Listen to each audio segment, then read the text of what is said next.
ধৰণৰ যে আগ্ৰাসন এই আগ্ৰাসনৰ বলি ইতিমধ্যে হৈছে নেকি? বলিৰ কথা নহয়, ধ্বংস হৈ গৈ আছে।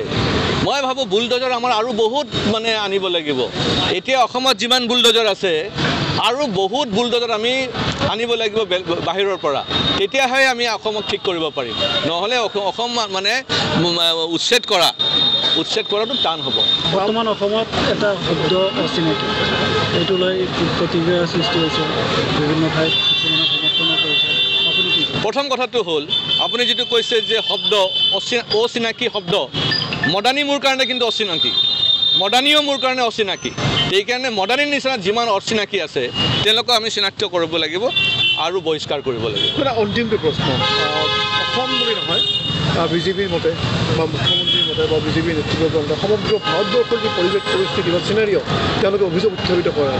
সেই ক্ষেত্ৰত ভৱিষ্যতত সংবিধানৰ পৰা ধৰ্ম নিৰপেক্ষতা উঠাই, সন্ত নিৰপেক্ষতা উঠাই হিন্দু ৰাষ্ট্ৰৰ পিনে আগবাঢ়িব লাগে নেকি গোটেই ভাৰতবৰ্ষ?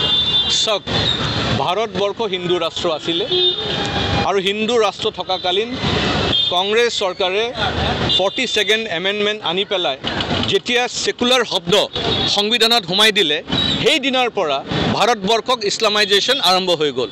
নহ'লে ভাৰতবৰ্ষত হিন্দু ৰাষ্ট্ৰ বা ছেকুলাৰ শব্দৰ লিখাৰ কোনো প্ৰয়োজনেই নাছিলে।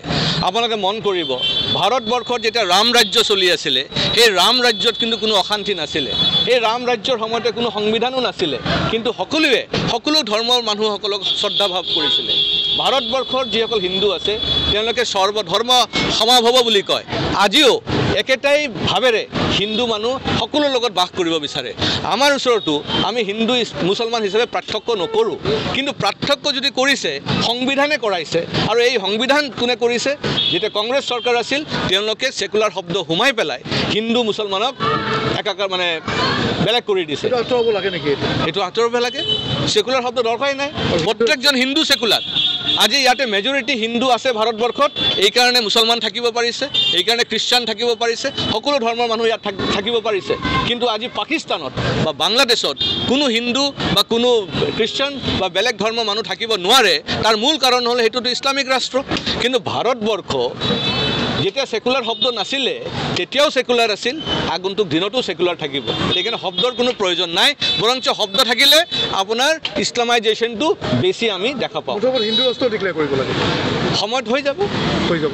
দাদা অন্তিমটো প্ৰশ্ন।